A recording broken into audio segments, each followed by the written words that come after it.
Mga kababayan,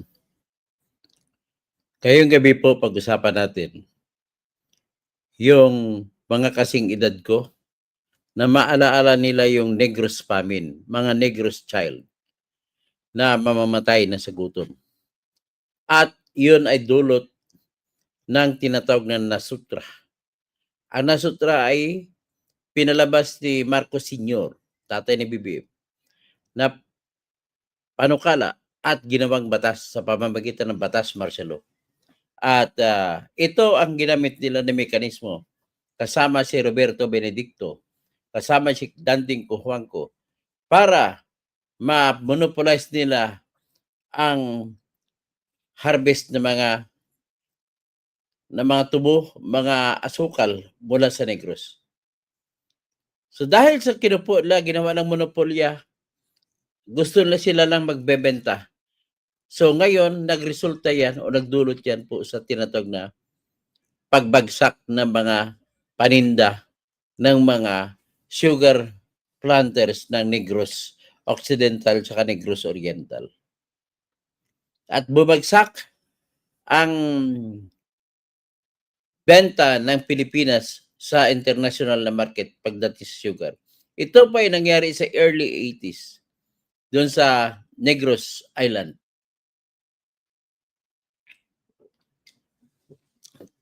Dahil dito, libu-libong in terms of hundreds of thousands na sakada walang trabaho. Ngayon, para patunayan ko sa inyo kung gaano kalupit ang ginawa ni Marcos Sr. sa pangungurakot sa pamamagitan ng pagmonopolya sa produkto ng tubo. Gusto nila, bibilhin lang nila ng mura at sila na lang ang magbebenta. Ganon po nangyari. Wala po itong pinag-iba sa ginagawa ng Coco Levi na ang nagbenepisyo lamang ay si Cojuangco at mga kakampi niya at yung kita sa Coco Levi ay ginagamit nila pambili ng shares of stock sa San Miguel. At yan pong dahilan kung bakit hawak ni Cojuangco at ipinasa niya kay Ramon ang Coco Levi. So ngayon kung Coco Levi ay nanggaling sa panahon ng martial law, understandable, magtatanong ka, bakit kaya malapit si BBM kay Ramon Ang?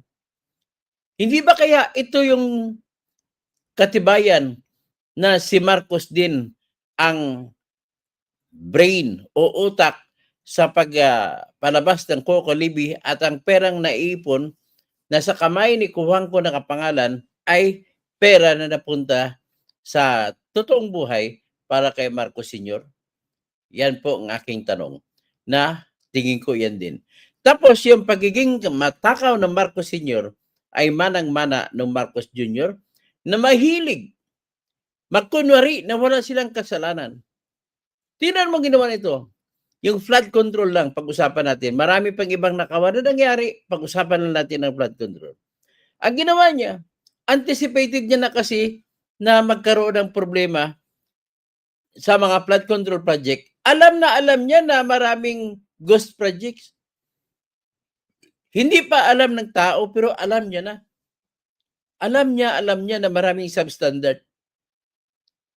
Alam niya, bakit alam niya? Kasi po ang katotohanan, mula nung naging Appropriations Committee Chairman noong 2022, si Saldico, ay iyon na yung pong inutusan nila na bata. At iyon ay nagbibigay ng 2 billion kada buwan na taripa. Anong tawag mo dyan? Yung hatag ng mga 2 billion kada buwan. Si Saldico ang magungulikta sa lahat ng mga kontraktor. At kaya dahil dun sa napakalaking collection, natural na magre-resulta sa mga flood control project na hindi ginawa. So, ibig sabihin, all the while, alam na alam ni BBM ang lahat na mangyari. Kaya nung nagsuna siya noong July 28, 2025, ay talagang nagsalita, kayo, maawa naman kayo. Grabe, siya pala yung utak nun. Grabe, o pakinggan mo, tingnan mo na natin ang mga Negros children. Kayong mga hindi pa na ipinanganak sa panahon na yon, makita nyo kung gaano ang hirap ng nambagutom sa ilalim ng pamumuno ng tatay ni BBM. na dahil sa monopolya nila sa produktong asukal, ay gusto nila sila nang bumili at sila na magtitinda sa mundo ng asukal. So, bago yan, binabati ko muna si, basahin ko muna sinasabi ni Lilia Magallanes. Maniwala ako kung may ebidensya po kayo. Ito nga, ipapakita ko nga ebidensya ng Negros Child.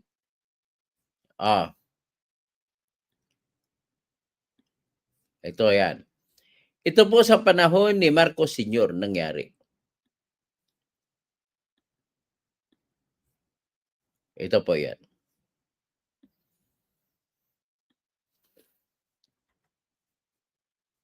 Nakita nyo yan? Ganun po mga bata sa Negros noong 1980s. Mga bata, ang sumalba sa mga Negros children ay ang United Nations International Children's Emergency Fund o UNICEF. Yan po yan. 1980s. Yan po ang mga Negros children. Representante lang yan pero marami po sila. Ginutom ng gusto po ang mga tao sa Negros, mga bata. Mga sakadas wala ng trabaho. Dahil nagsara ang mga kumpanya ng mga hacienda, nagsara mga hacienda na mga nagtatanim ng tubo para ibenta kasi nagsasara dahil lugi sila. Nagsara sila na lugi sila dahil po sa binuo ni Marcos Sr. na nasutra. Nang binuo niya nasutra, ang nangyari po sa nasutra ay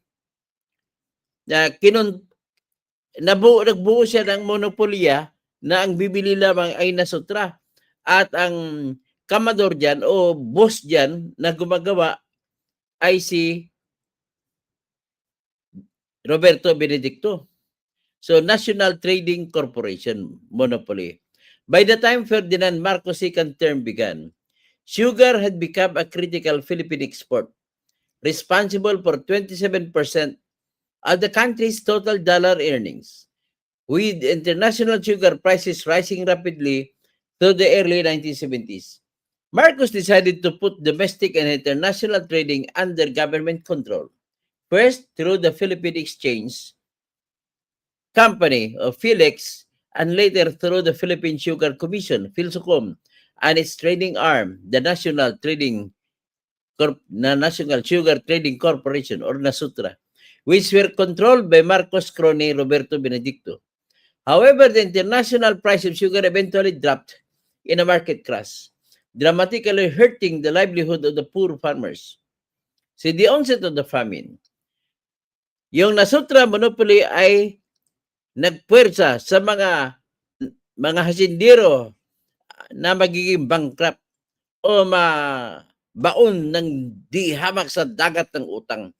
Kaya noong 1984, sobra 190,000 na mga trabahante, mga sakada sa mga hacienda ang nawalan ng trabaho.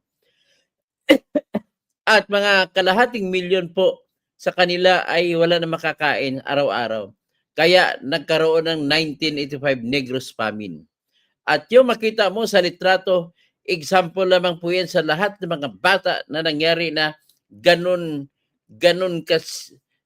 po kapayat, balat buto.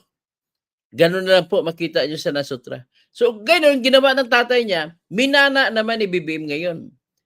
Ang pagmana naman ni BBM ngayon, nagkunwari siya na wala siyang kinukuha. Siya pa nagsabi na mahiya naman kayo. Pakinggan natin ulit yung kanyang privilege speech, yung mahiya naman kayo speech. Kala mo, siya walang kasalanan eh. Siya naguna niyan para hindi siya masisisi. Yun naman ang target niya dyan. Si Mr. Mahiya naman kayo. Pakinggan natin si Mr. Mahiya naman kayo. Upang masiguro na nailayo natin sa kapahamakan ng ating mamamayan dahil mahalaga ang bawat buhay ng Pilipino.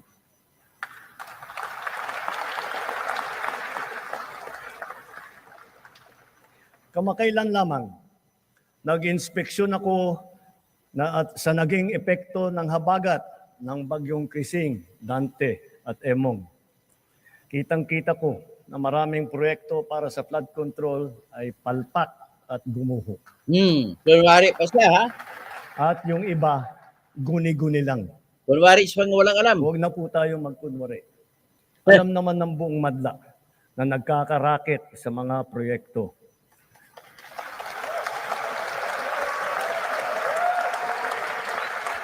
Yung palakpak ang mga buhaya. Mga kickback, mga initiative, errata, SOP, for the boys. Kaya sa mga nakikipagsabwatan upang kunin ang pondo ng bayan at nakawin ang kinabukasan ng ating mga mamamayan, mahiya naman kayo sa inyong kapwa Pilipino.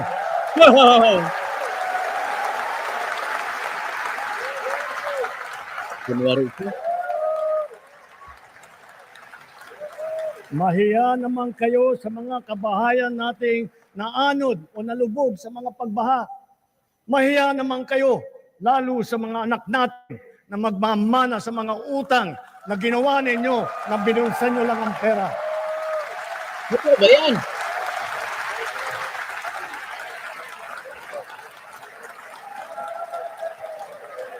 Mahiya naman kayo doon.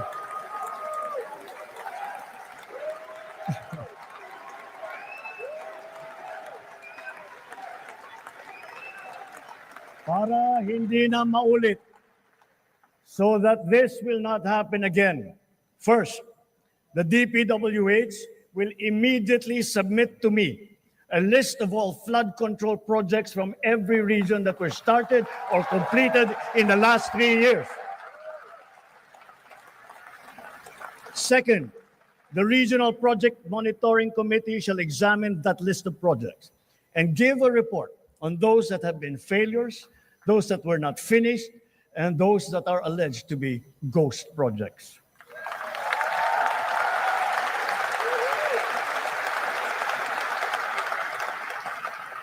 And third, we will publish this list. Yeah? Isa sa publiko natin ang listahang ito. Kaya ang publiko na saksi sa mga proyektong ito ay malayang suriin ang listahan at magbahagi ng kanilang nalalaman para makatulong sa ating investigasyon.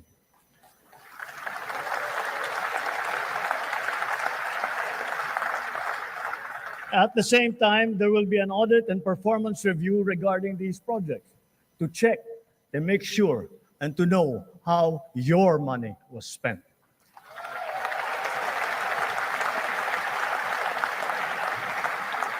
Sa mga susunod na buwan, makakasuhan ang lahat ng mga lalabas na may sala mula sa investigasyon, pati na ang mga kasabwat na kontratista sa buong bansa.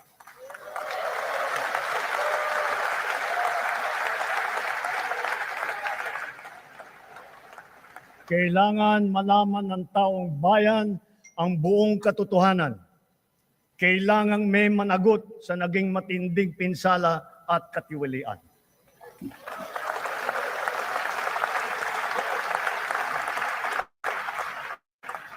Therefore, for the 2026 national budget, I will return any proposed general appropriations bill that is not fully aligned with the national expenditure program. Kunwari ka pa.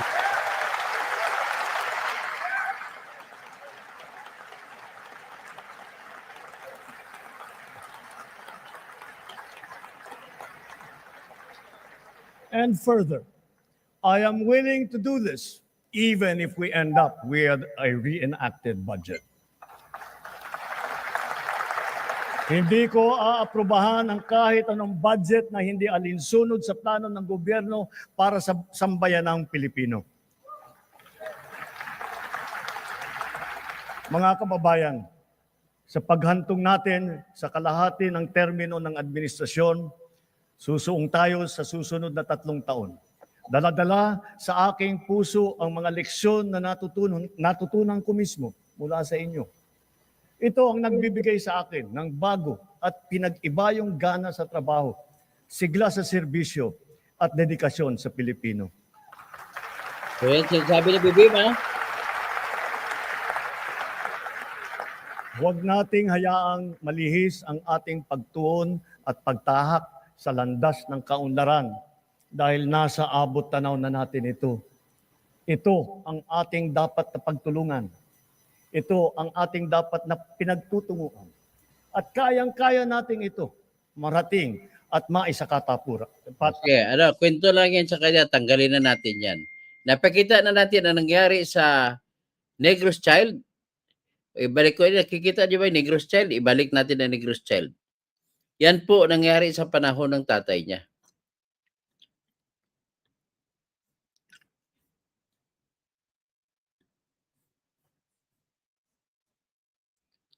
Ito ang itsura ng mga tao sa Negros dati.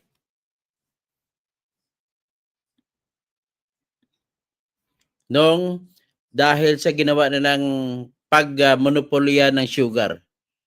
Kaya nangyari yan.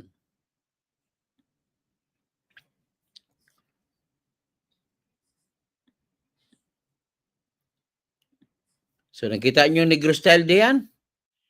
Sa panahon 1980 siya, 1984. Ayan.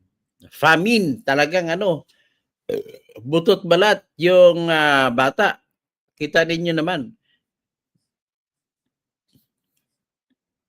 So ngayon, nakita natin ang kanyang speech na nagkukunwari siya na wala siyang alam. Tinuturo sa mga congressmen, mga kontraktor na wala, mahiya naman kayo. Titingnan natin itong mga malita ng pera na pinakita ni Saldico. Na dineliver mula pa nung kasi 2022 hanggang 2025, mali-malita, kada buwan 2 billion ang kanyang quota na ibibigay kay BBM. Ito po yung mga na-deliver ni Saldico. Naku, kahit isang malita lang ang kaya ko dito, pwede na eh. Yan. So, kita nyo lang, malita na yan? Ayan, tingnan natin ang malita na yan. Yan po, kung titingnan sa taas, cash out, January 8, 2024. 30 na maleta. Magkano kaya ang laman itong 30 na maleta? Delivered to RR. Ibig sabihin RR, Romualdez. Grabe. So, delivered to RR. Sino mga RR? No? Romualdez. Okay. Total 1 billion. 1 billion yan, na maleta. Next. Ang mga dineliver pa na iba. Ito pag iba. Ito rin yun. January 8, 2024. Ito pa. Dineliver June 14, 2024. Cash out 1 billion for RR. Ayan. Next.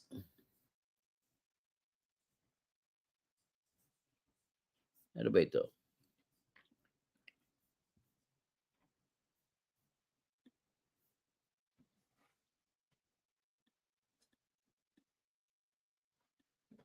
Yan, iba pa. Kailan naman dito i-deliver?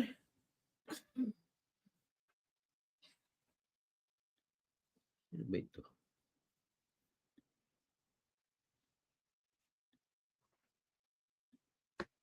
May mga nag-message eh.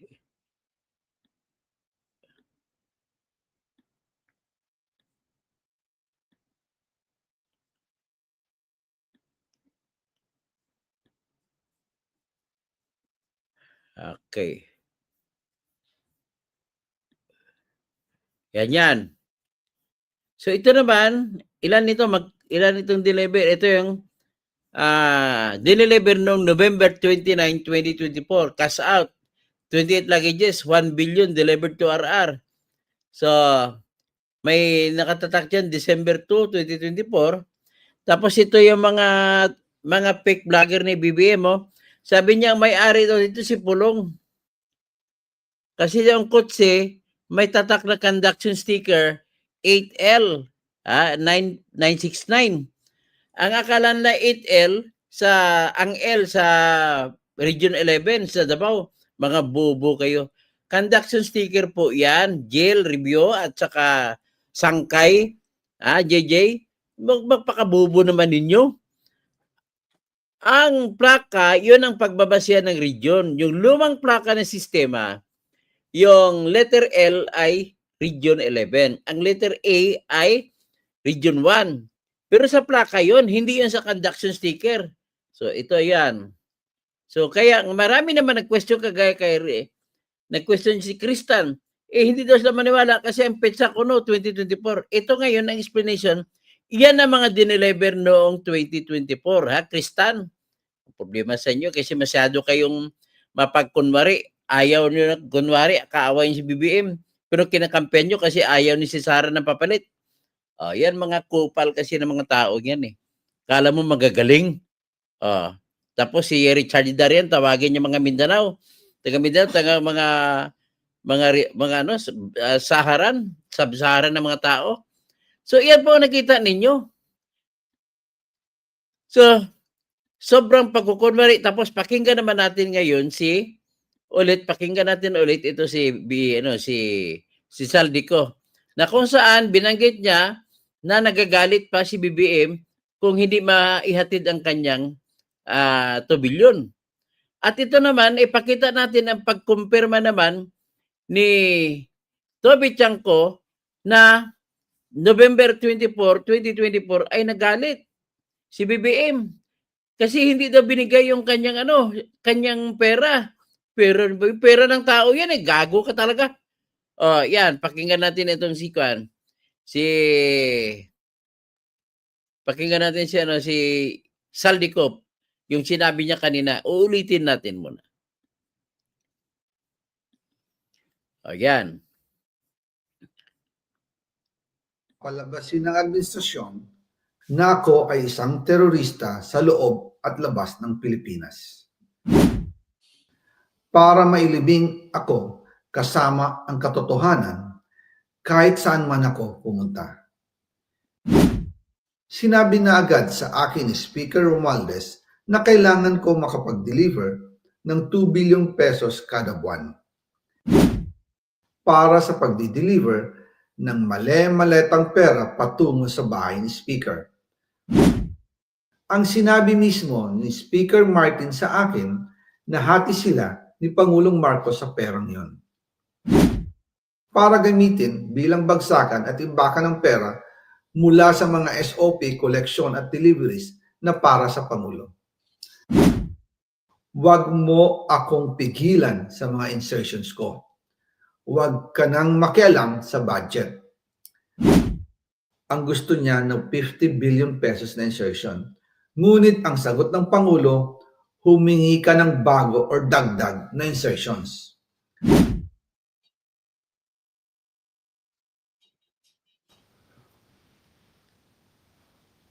Magandang araw po sa inyong lahat.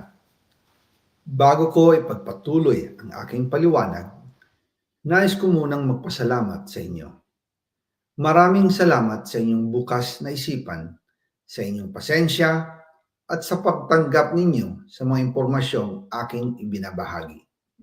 Alam kong hindi madali ang mga paksang ito. Mabibigat at mahirap tanggapin. Hindi po ako makauwi dahil malaki ang banta sa buhay ko. Ngayon naman, ay meron kaming natanggap na balita. Papalabasin ng administrasyon na ako ay isang terorista sa loob at labas ng Pilipinas. Para mailibing ako kasama ang katotohanan kahit saan man ako pumunta. Pero mahalagang malaman ng taong bayan ang katotohanan. Muli, taos-puso akong nagpapasalamat sa inyong pakikinig. Una po sa lahat, sinasabi ng ICI at ni Henry Alcantara na 21 billion pesos daw ang napunta sa akin. Hindi po totoo yun. Wala akong natanggap na ganyang halaga. Ang totoo, mula 2022 hanggang 2025, ang kabuuang pera na dumaan sa akin para ibigay kay Pangulong Bongbong Marcos at kay dating Speaker Martin Romualdez ay umabot sa 56 billion pesos at hiwalay pa dyan ang 100 billion pesos insertion ng Pangulo sa 2025 budget. Pati na rin ang 97 billion pesos flood control insertion na inilagay sa NEP ng 2026 national budget. Balikan natin kung paano ito nagsimula. Noong 2022, kakaupo ko pa lang bilang chairman ng House Committee on Appropriations, sinabi na agad sa akin ni Speaker Romualdez na kailangan ko makapag-deliver ng 2 billion pesos kada buwan. Makalipas ang ilang araw, tumawag sa akin si Yusek Bernardo. Sabi niya, kailangan ng tulong ng Bulacan sa problema nila sa baha. Pinapunta niya sa opisina ko sa Kongreso si DPWH District Engineer Henry Alcantara. Sa naging meeting namin ni Alcantara, siya mismo ang nag-offer kung paano ang hatian sa mga proyekto ng DPWH. 22% para kay Speaker Romualdez, 2% para kay Yusek Bernardo, at 1% para sa kanya.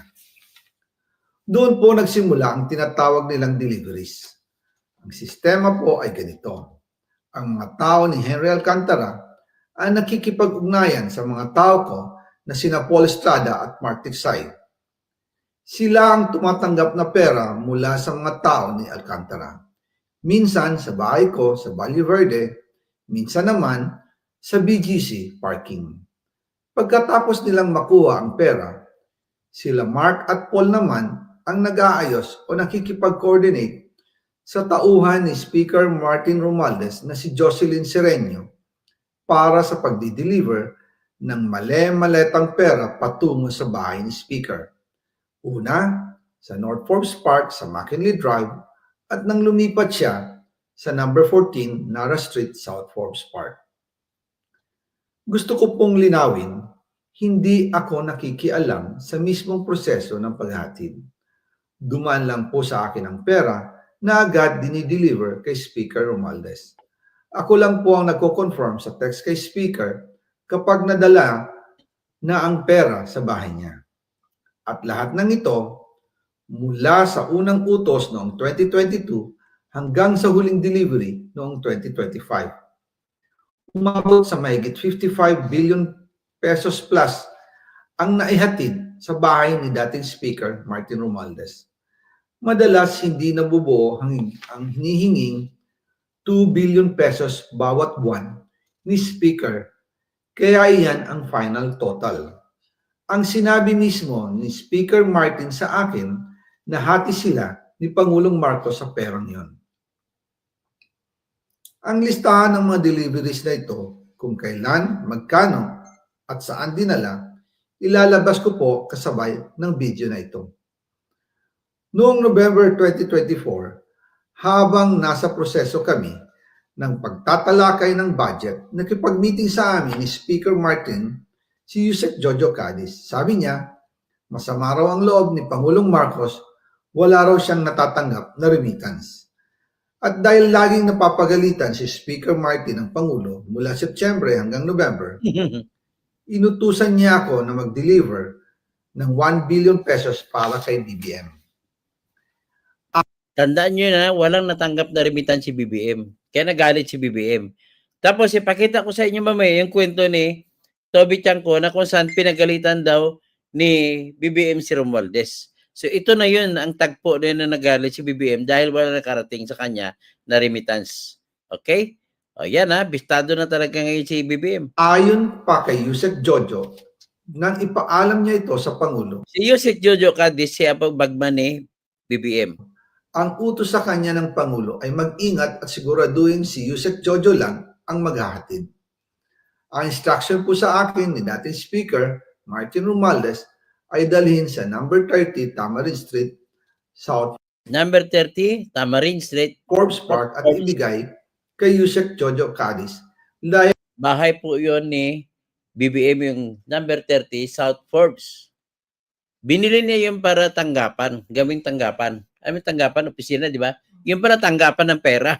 ito raw ang drop-off point na malapit sa bahay ng Pangulo. Sinabi rin po sa akin ni Speaker Martin Romualdez na si PBBM ang nag-utos sa kanya na bilhin ang bahay sa number 30 Tamarind Street para gamitin bilang bagsakan at imbakan ng pera. Okay, si BBM nagpabili ng bahay. Isang bahay, bibili ng nala. Bumili ng bahay para bagsakan lang ng pera. Mula sa mga SOP, Collection, collection tapos at deliveries. Si BBM nagpapanita, ang nangyari, maraming proyekto na hindi ginawa kasi doon lang napunta. Noong nagsona si BBM, July 28, 2025, alam na pala, siya pa nagsabi na, mahiya naman kayo. Pinapalabas niya ibang tao nagnanakaw. Yan pala, ikaw pala nagnanakaw. Kasi alam mo na mayroong substandard at mayroong mga guni-guni na proyekto, kaya dapat ikaw kasuhan ng mga maraming plunder case. Na para sa Pangulo. Noong December 2, 2024, personal kong i-deliver ang 200 million kay Yusek Jojo Cadiz sa number 30 Tamarind Street, South Forbes Park. Ayon sa kanya, dadalhin daw niya ito sa bahay ng Pangulo sa number 41 Nara Street, South Forbes Park.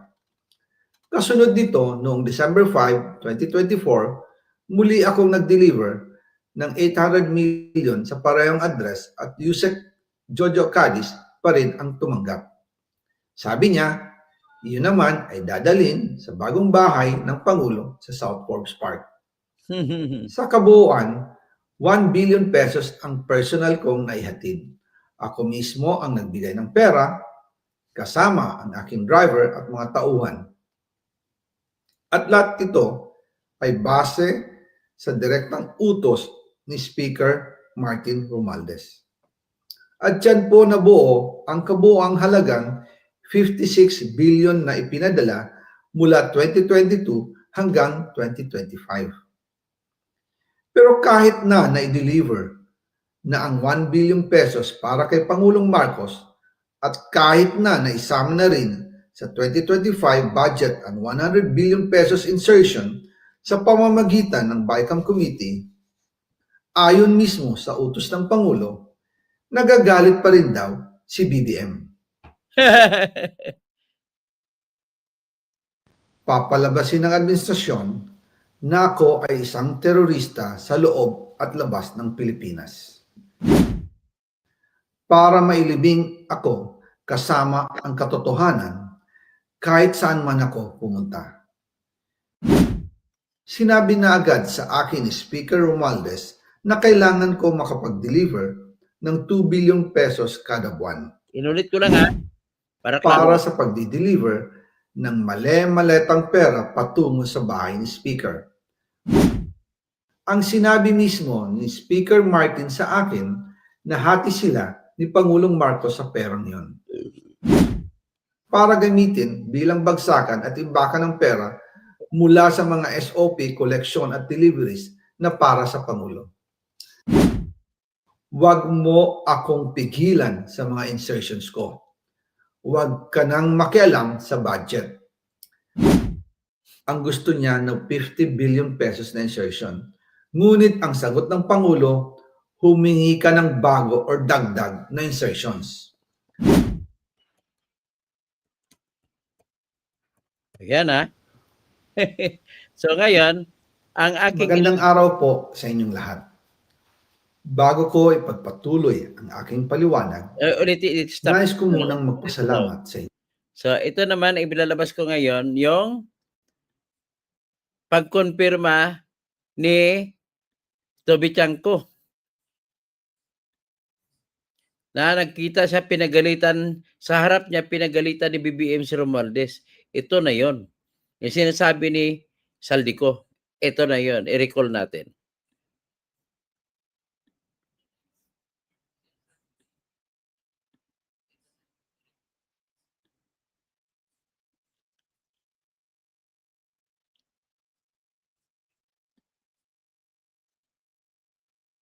Ito.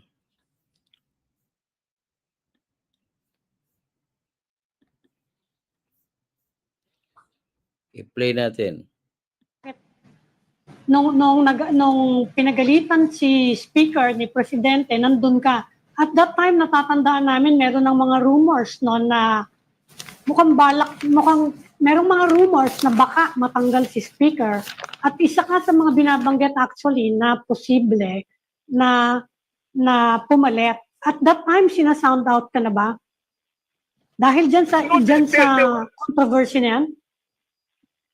No, there was never a sounding off. Eh. He was the one who told me.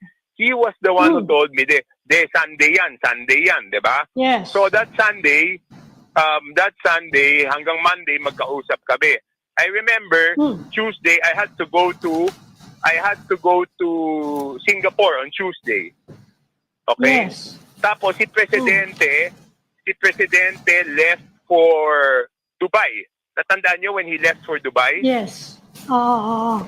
Okay. Okay. Yung mabilis lang yun eh. Overnight lang yata yun, di ba? Okay. Speaker called me. Speaker Martin called me. He told me, ano ba naman to si Presidente? Hanggang nasa Dubai, pinapagalitan pa rin ako. Ano ba to? Oh. Sabi niya, nandun na sa Ano Dubai, sabi mo? pinapagalitan ako. The next day, he called me up again. Dumating na dito. Walang tigil kahit nasa Dubai, ako pa rin yung pinapagalitan. Oh. Kaya nga, So, gusto mo siyang tanggalin at that point. He told me, At that point. Martin was the one who told me, then the president texted him down na change of leadership. He was the one who told me, Martin. O sino ipapalit? Ikaw nga. Sabi ko, Mag-change of hindi, leadership. walang Ikaw ang sinabi. gusto. Walang sinabi ko sino yung ipapalit. Parang sinabi lang niya sa akin, the president texted him daw na there must be a change of leadership. Yun yung sinabi ni Martin sa akin. Ano daw ang reaction ni Martin nung sinabi sa kanya yun? No, he was the one who told me. Martin was the one who told me. Yeah. Martin told me that the president texted him that. Parang ang sinasabi niya sa akin, ano ba naman to? Nasa Dubai na, pinapagalitan pa rin ako. Tapos, sinex pa ako ng change of leadership. Sabi ko, Speaker, we have to clean the house. That's what we have to do. Toby, that's a pretty serious allegation, and I'll just repeat that. Sabi mo, Speaker Martin Romualdez was the one who told you that President Marcos texted him, Speaker, na it's time for a change of leadership in the House. Sinagalit na Is that accurate? Naputol. Ulitin ko lang, just so we're 100% clear that because that's a pretty serious allegation, sabi niyo po, Speaker Martin was the one who told you that President Marcos texted him to say that it was time for a change of leadership in the House. Is that correct? Eksaktong pagkasabi niya sa akin, ano ba to? Nasa Dubai na, pinapagalitan pa rin ako. Tapos sinabihan pa ako ng change of leadership. So accurate nga, siya nga yung nagsabi sa'yo and the president texted him. Pero hindi niyo po nakita yung text. Hindi, nasa Singapore ako. Nasa telepono lang kami nag-uusap. Paano ko makikita yung text? Okay. Paano ko makikita yung text? And then, Pero, November to, ha? November. Ganito. November, Okay. November 24 was a Sunday. November 25, Monday, magkausap kami ni Speaker. November 26, pumunta akong Singapore, si Presidente pumuntang Dubai. So, Tuesday and Wednesday, magkausap kami ni Martin. Yan ang problema siya about that, yung change of leadership. Okay. The next Sunday, so kung 24 yun, the next Sunday was December 1, tama ba ako? Yes, it should be.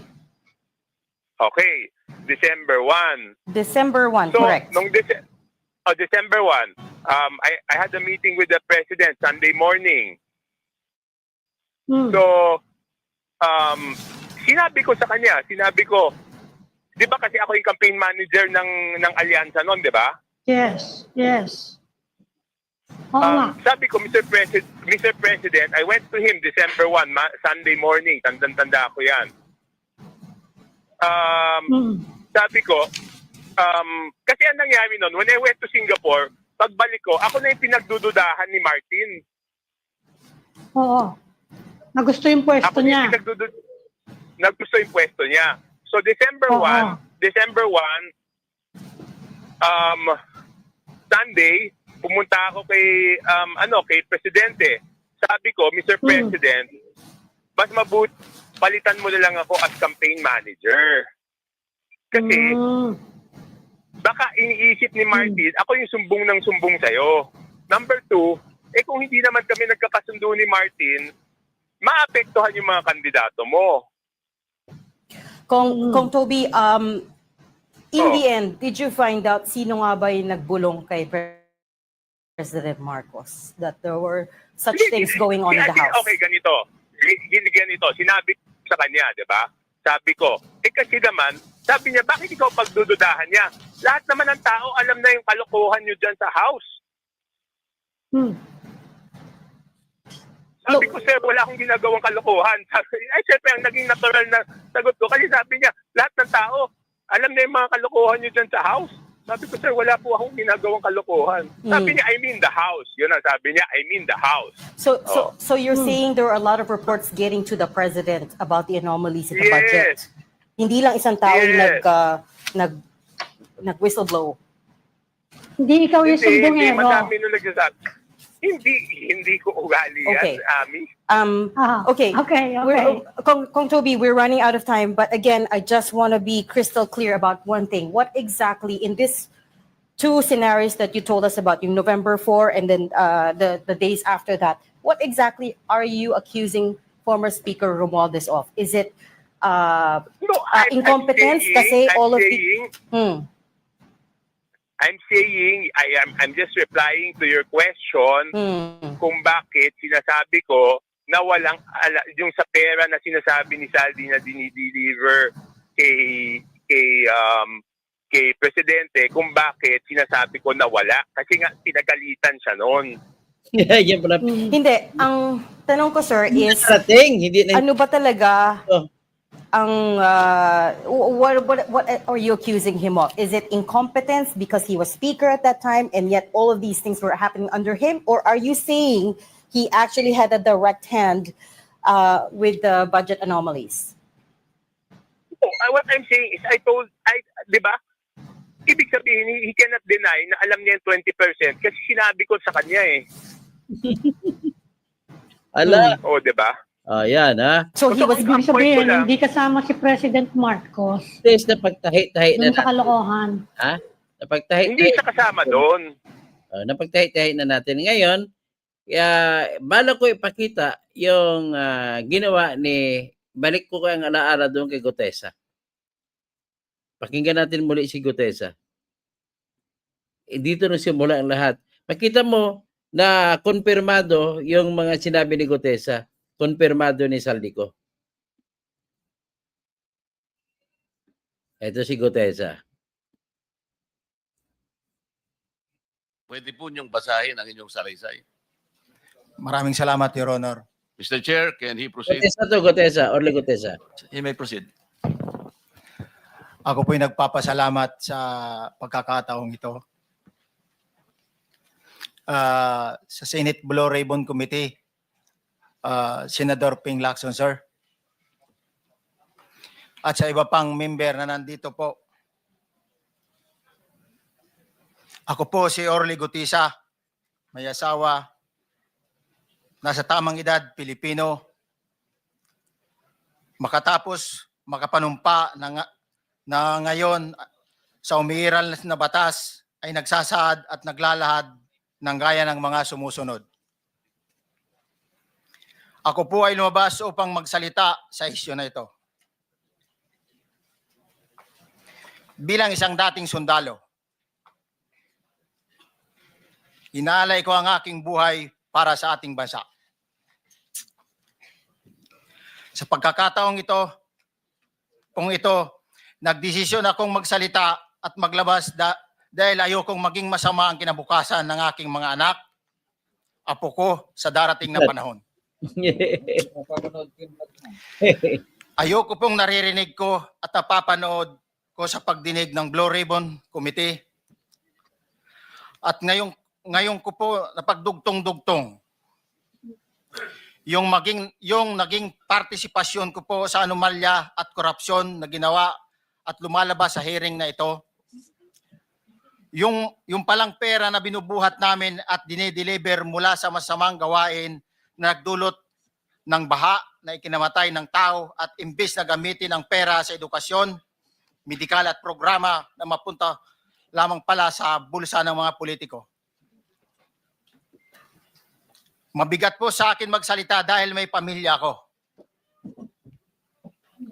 4 ang anak ko, nag-aaral pa. May asawa ako at nangangalaga sa aking mga anak at marami akong kasama sa operasyon na may kinalaman sa ibabahagi ko sa inyo. Nagtatrabaho lang po kami ng mga kasama kong sundalo sa Philippine Marines. Huwag sana isipin na aking mga kasama na nagtatraidor ako. Ako sa aming trabaho at pinagsamahan dahil pare-parehas kaming may pamilya at gusto lang naman naming ayusin ang kinabukasan ng bawat isa. Wala akong iniisip na kapahamakan para sa kanila, bagkus ang gusto ko lang maayos ang kinabukasan ng bayan at lahat kami. Noong December 5, 2004, na-hire ako bilang security consultant sa Ako Bicol Party List or AKB kay Congressman Saldico. At nasimula ng duty ko kay Congressman Saldico. Bawat umaga, nagre-report ako sa BGC sa Horizon, sa Bonifacio Global City, kung saan nakatira si Kong Saldico. Tuwing may duty at detailed ako sa basura, it means itong basura, ito yung box ng pera na pinag-uusapan natin sa kasalukuyan. Mr. Gutesa, mag-stick ka lang sa binabasa mo. Huwag ka nang nag-a-adlib. Ay, Kung ano yung nandito, basahin mo lang. Yes, Your Honor. Tuwing may duty detail ako sa basura, pumupunta kami sa 28 Ladybug Corner, Dragonfly, Valle Verde 6, Pasig City.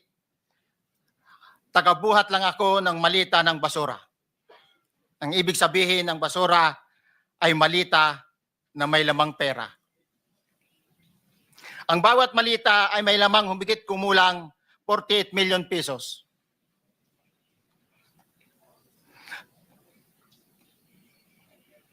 Ang bawat malita ay may post-it na nakadikit na nakasaad kung magkano ang laman ng bawat malita. Tuwing may duty detail sa basura, may pumupunta na tao na magde-deliver ng basura at nire-receive ni John Paul Estrada at Mark Tiksay. Oh, yan ha. Puro Ang mga burid. executive assistant ni Congressman Saldico at sila ang mga detailed sa mga ganyang activities.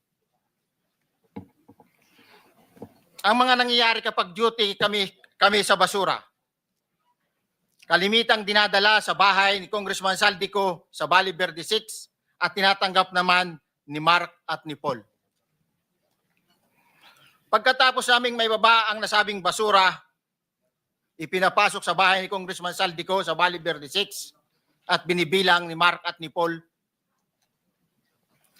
Alam ko na ang laman ng malita ay pera sapagkat nakita ko si Paul na binuksan ang malita at inilabas ang laman para bilangin. Ang isang ehemplo na nagdala ng pera ay si Congressman Eric Yap ng AXIS Party List. 46 na malita ang dala niya sa bahay ni Congressman Saldico sa Valle Verde 6. Pagkatapos mabilang, isinakay namin sa mga sakyan patungo sa Horizon Residence sa Taguig. At dumiretso kami sa basement upang may baba ang nasabing basura. Bago ibaba ang nasabing basura, ito, Merong napuputol sa binabasa mo eh. Huwag kang magmadali. Huwag kang magmadali. naputol na, Ulitin mo yung paragraph 20. wala na akong, hindi ko makita na Putol na siya.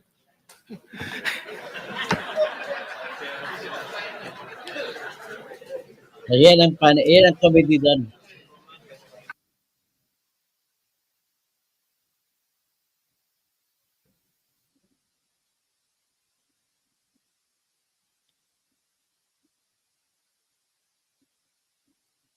Ginagabayan talaga tayo ng Panginoon, lumalabas sa lahat ng mga ebidensya na ito. Hindi natin hinihingi, bigla lang lumabas. Aliko, bago isip. Pagkatapos, mabilang ang sinasakay namin sa mga sakyang patungo sa Horizon Residence Taguig. Pagdating sa Horizon Residence, dumidiretso kami sa basement upang maibaba ang nasabing basura at dalhin sa unit ni Congressman Saldico sa 56th floor sa nasabing lugar kung saan siya nakatira. Bago ibaba ang nasabing basura, ito ay bawas na. Halimbawa, nag-akyat kami ng 46 na malita. Ibababa lamang namin ay 35 malita para i-deliver sa bahay ni House Speaker Martin Romualdez sa 42 McKinley Street, Taguig. Ang labing isang malita ay naiwan sa taas ng 56th floor sa Horizon Residence. So, ibig sabihin, may share din si... Kumigit kumulang 3 beses ako mismo ang nag-deliver ng basura sa bahay ni Congressman Saldico, sa Horizon Residence at sa mga bahay ni Speaker Romualdez sa 42 McKinley Street, Taguig. Mas maraming pagkakataon na nagde-deliver kami ng basura sa bahay ni Speaker Romualdez at sa bahay ni Congressman Saldico dahil iba-iba kaming mga nakadetailed na close-in, backup at advance party na nagkakaroon ng rotation.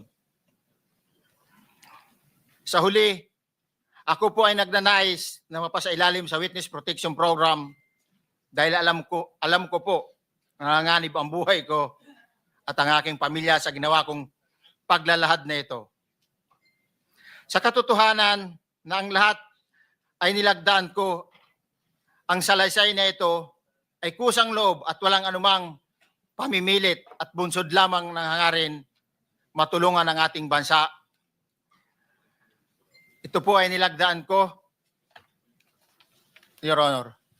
Thank you, Orly. Okay, Before you proceed, meron lang ako papakitang Papakita, litrato pinakmalabas sa'yo, no? si Mark I-confirm mo, kasama na rin si Bryce, kung yan ba si Paul na binabanggit mo. I confirm, Your Honor. Yun nga po, Your Honor. Siya po. Okay, so, yeah, for the record, andito po yung litrato nung binabanggit na si Paul. Ang pilyado nito. Estrada. John Paul Estrada, di ba? Yes, Your Honor. Oh, sige. Thank you very much. You may continue, Senator Marcoleta. Thank you, Mr. Chair. Sige, wala, hanggang dyan na lang. Huwag na lang natin. Mr. Gutesa, Huwag natin ituloy yung iba. So anyway, ang sagot ko sa kamag-anak ko na si Melanie Causin, kung saan ang galing, sa gaya ng lahat, withdrawal na sa land bank galing. Sa land bank galing mga withdrawal na bagong lab dinala. So yan po. So yan, ladies and gentlemen, natahi-tahi na natin ang kwento ngayon. So sabihin, very sure, more than 100% sure na po ako na ang mastermind ay si Batman. Sino si Batman? Si BBM. Yan lamang po ang aking masabi. Oh, magandang gabi, kamag-anak ni Melanie Causin. Sino pa si Isaac Cleaver Online? Dalawa lang ang mastermind. Libo-libo ang mga galamay na mga corrupt din. Yon. So si Sorina Jabalia, like Dan.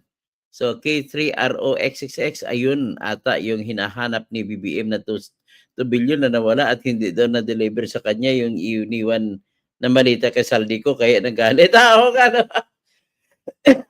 Yung 11 na malita. Sir Clever Online, pera ng taong bayan, ninangkin ng mga gahapon. Grabe. Kakahiya ka BBM. Sir Clever Online, totoo yan, Doc. Toski. mga balimbing din ng mga lulista na yan. Lilia Magallanes, napanood ko na yan. Okay, pinapanood ko nga ulit para tahi-tahi natin. Chicken poopers, Dr. Toto, tanong lang, mananagot po ba ang Master? Yes, mananagot sila. Abangan nila pag magbago ang presidente, dapat si Sara ang presidente para managot. Kasi kung ibang presidente yan, kung si Tito Soto lang, ay hindi makapanagot yan. So, kung hindi natin sila kayang husgahan, nandyan ang Panginoon para sa na maparusahan sila. Okay, nasagot ko yung tanong ng kamag-anak ko. So, Edsel, Clever Online, mabait talaga ang Panginoon. Praise the Lord. Kung hindi dahil sa baha, hindi na-discover yung mga nakawan. Okay. Ito na. So, at least, maganda na laban natin. Nakita na kung hindi dahil sa Diyos, hindi nakilala. Hindi nagbago mga isip nila. So hanggang dyan lang at magandang gabi. BBM!